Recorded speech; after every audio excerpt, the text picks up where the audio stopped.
สวัสดีค่ะวันนี้พบกับเล็กนะคะในรายการใครๆก็เข้าครัวค่ะวันนี้นะคะเมนูที่เราจะทำกันเนี่ยเป็นเมนูที่อาจจะดูเหมือนทำยากนะคะแต่จริงๆแล้วทำไม่ยากเลยค่ะสำหรับเมนูแกงหน่อไม้ใบย่านางนะคะหรือบางคนก็จะเรียกแกงลาวแกงเปิดเนาะส่วนผสมมีอะไรบ้างเดี๋ยวเราไปติดตามชมกันเลยค่ะเรามาดูส่วนผสมของเมนูแกงหน่อไม้ใบย่านางกันนะคะเริ่มด้วยหน่อไม้สดค่ะน้ำใบย่านางค่ะตามด้วยตะไคร้นะคะหอมแดงทุบค่ะพริกสดค่ะข้าวเบื่อนะคะข้าวเบื่อก็คือข้าวสารข้าวเหนียวนะคะที่เรานำไปแช่น้ำค่ะหลังจากนั้นนะคะเราก็ตำโขลกให้ละเอียดนะคะน้ำปลาร้าค่ะเติมน้ำปลาเล็กน้อยค่ะนอกจากหน่อไม้แล้วนะคะวันนี้เล็กจะใส่เห็ดไปด้วยนะคะเห็ดของเล็กเนี่ยประกอบไปด้วยมีเห็ดขอนค่ะเห็ดนางฟ้าเห็ดหูหนูค่ะแล้วก็เห็ดฟางค่ะต่อด้วยนะคะใบชะอมค่ะแล้วก็ใบแมงลักค่ะส่วนผสมครบแล้วนะคะเราไปลงมือทำกันเลย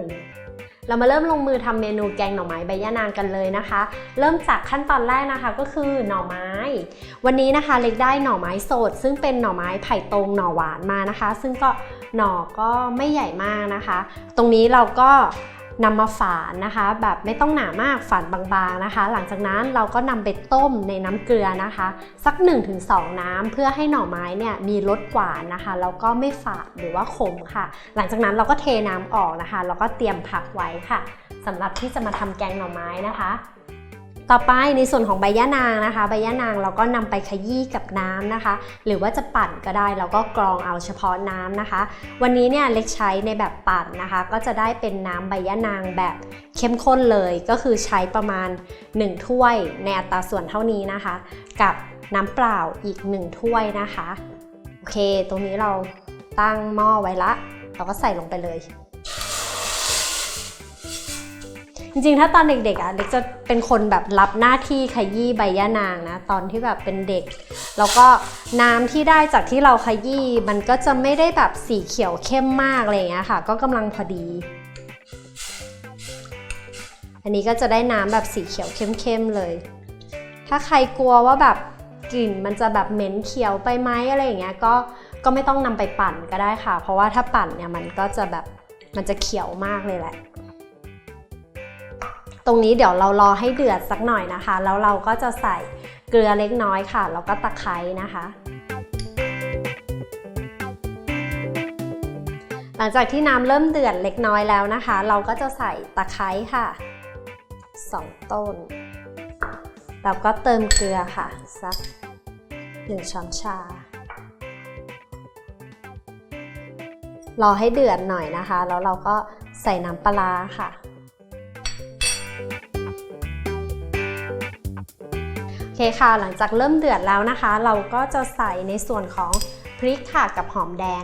อันนี้ไม่อยากเผ็ดมากก็ใส่พริกประมาณ1ช้อนก็พอ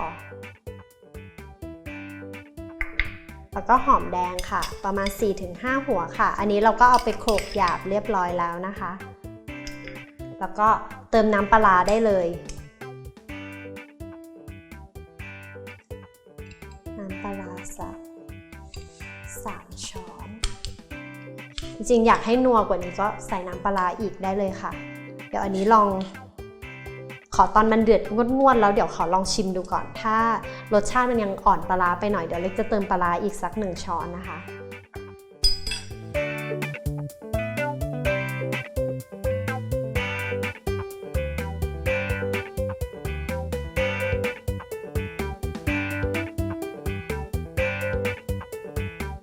หลังจากที่เดือดแล้วนะคะเราก็จะใส่หน่อไม้ค่ะที่เราต้มแล้วนะคะลงไป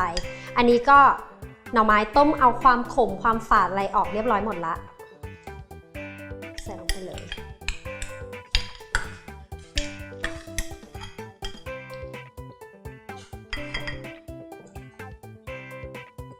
โอเคเดี๋ยวเรารอให้หน่อไม้เราสุกนะคะเราก็งวดดี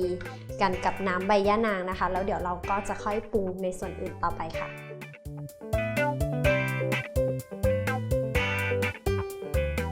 โอเคค่ะหลังจากที่เราต้มไปสักพักหนึ่งนะคะ น้ำใบยะนางก็เริ่มที่จะเข้าเนื้อกับหน่อไม้ดีแล้วนะคะเราก็จะใส่ข้าวเบือค่ะข้าวเบือก็คือข้าวสารข้าวเหนียวที่เรานำไปแช่น้ำเนาะแล้วเราก็นำมาโขลกนะคะบางคนไม่ชอบละเอียดมากก็ไม่ต้องโขลกแหลกมากนะคะตรงนี้จะทำให้แกงหน่อไม้ของเราหรือว่าแกงเปิดหรือว่าแกงลาวที่ทุกคนเรียกเนี่ยมันมีความเข้มข้นขึ้นเนาะอันนี้ใส่ไป2 ช้อนก่อนค่ะเดี๋ยวก็จะคนนะคะ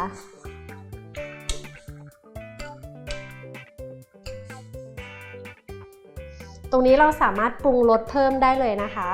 ใส่น้ำปลาเมื่อกี้เราใส่น้ำปลาร้าไป3 ช้อนเนาะอันนี้เราก็ใส่น้ำปลาแค่1 ส่วนก็พอ1 ช้อนเพราะไม่งั้นเดี๋ยวจะเค็มเกินไป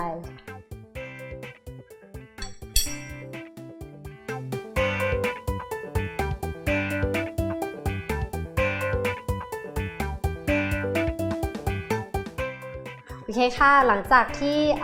ข้าวเบื่อเรานะคะงวดดีแล้วนะคะกับตัวหน่อไม้นะคะน้ำเราก็จะเริ่มมีความข้นหนืดขึ้นเล็กน้อยค่ะตรงนี้นะคะเล็กจะเพิ่มเห็ดลงไปด้วยนะคะแต่สำหรับคุณผู้ชมที่ทำอยู่บ้านหรือว่าเป็นแบบแกงลาวออริจินัลจะเป็นแบบหน่อไม้ล้วนๆเลยก็ได้นะคะแต่อันนี้ช่วงนี้หน้าฝนเนาะเห็ดออกเยอะเล็กก็อยากจะใส่เห็ดลงไปอันนี้เป็นเห็ดขอนนะคะมันจะมีความหนึบๆนิดนึง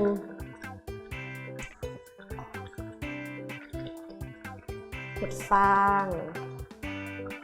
เดี๋ยวใส่เยอะคนก็จะมาเมาส์อีกว่าอุ้ยเป็นแกงเห็ดหรือเปล่าใส่นิดเดียวแล้วกัน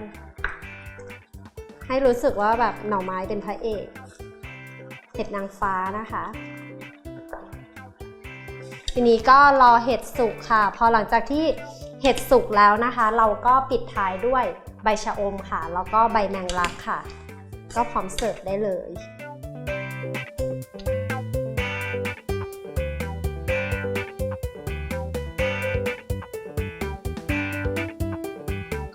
โอเคค่ะเดือดงวดได้ที่แล้วนะคะก็เป็นอันพร้อมเสิร์ฟนะคะใส่ยอดชะอมลงไปเลยแล้วก็ใบแมงลักค่ะผักอีตู้นะคะภาษาอีสาน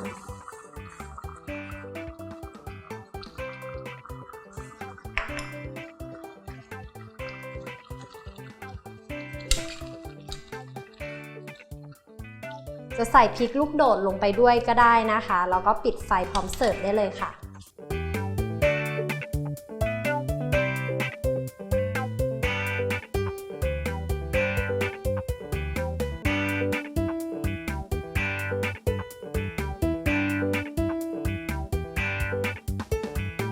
พร้อมเสิร์ฟแล้วค่ะสำหรับเมนูแกงหน่อไม้ใบยะนางนะคะคุณผู้ชมสามารถที่จะเข้าไปติดตามวิธีการทำอย่างละเอียดได้นะคะที่ foodtravel.tv ค่ะวันนี้ลาไปแล้วนะคะสวัสดีค่ะ